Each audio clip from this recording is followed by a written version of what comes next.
This is a major update on the bishop and his son, accused of being behind the dismembered female body found in Kubwa River on the 20th of June 2022. We may now know the face of the young lady that was killed, allegedly for rituals. Sources say her name is Amanda, and she was the girlfriend of Kelechi Amadi, the bishop's son. They were said to be dating at the time of her death, despite the fact that Kelechi was married with kids. At first, it was speculated that he killed her because she was pregnant and was threatening to expose him and their relationship.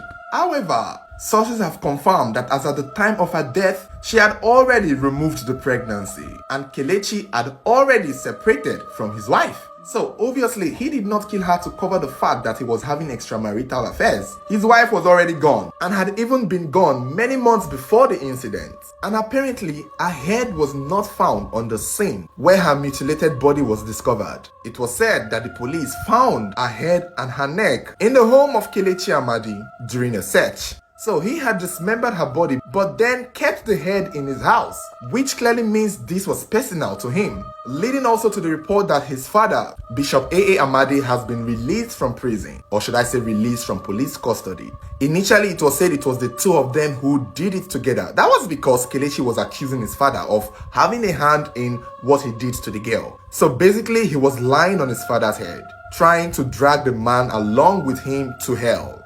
But now sources are saying that Bishop A.A. Amadi has been released due to the fact that there was lack of evidence tying him to the death of the young girl. However, Kelechi is still in custody. But this is not even the weirdest part of this story. According to a particular source, Kelechi was most likely considering to use his own wife for the rituals. She would have been the victim of this tragedy if not for the fact that the God she serves made her leave the marriage right before he could do anything stupid. And it's not as if she most likely saw it coming. According to people close to them, he was abusive to her. And he was not even providing for the family. He was a deadbeat guy. He didn't have a job. He didn't have a steady income. She was the breadwinner of their family. She was the one providing for the family. But he wasn't exactly nice to her. He was cheating on her and physically abusing her. And because of the constant abuse, she left. A few months after she left, he began calling her to come back home. And when she refused, he obviously continued with his life. And he continued with his side chick, Amanda. And obviously by this time, he was completely broke. Remember, it was his wife that was taking care of the family, and she was the one holding them down. And now that she had left, his source of income was running dry. People who know him claim that he kept traveling to Ghana to and fro. He would go to Ghana, come back today, and he was having money issues and business issues with some group of people. All indications that he was really desperate to make money.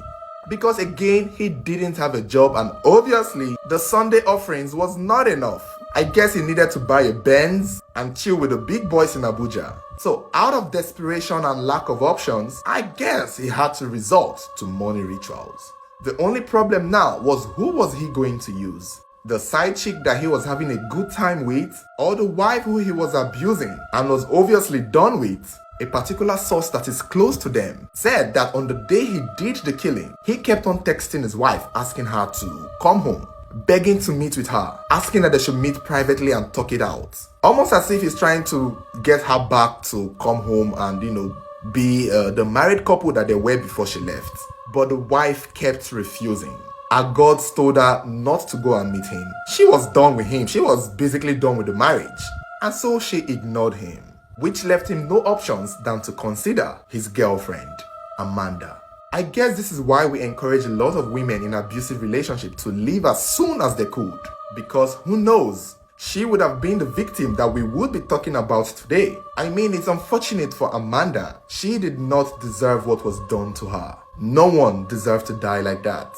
But this is what usually happens when you're sleeping with the devil. And it was obvious that this was his first attempt to the money ritual case because, if he has been doing money rituals, he would have been rich. And hopefully he would have been smarter. But clearly, with the way he disposed of the body, it was clear that he is an amateur. And that was why it was very easy to catch him. As at this point, it's not clear what the fate of Kelechi is right now. But obviously, he would have to face the full extent of the law. But I think the case is still under investigation, just in case there were more people involved. Maybe a babalawo asked him to do what he did. Or maybe he was in a cult who advised him to do this kind of atrocity. But clearly there is no doubt that he may have done this all by himself. And since he had accused his father of, being his accomplice, I'm sure he'll be looking for more people to drag into his mess. If I were his friends, I would be worried. Because this young man right here doesn't plan to go down alone. I'm happy for the wife for making the right decision to leave.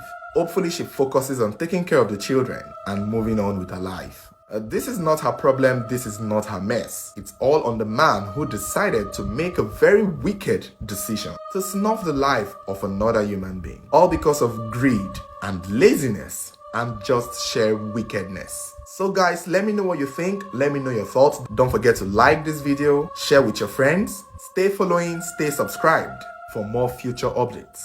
And don't forget to let me know what you think in the comments below. Thank you.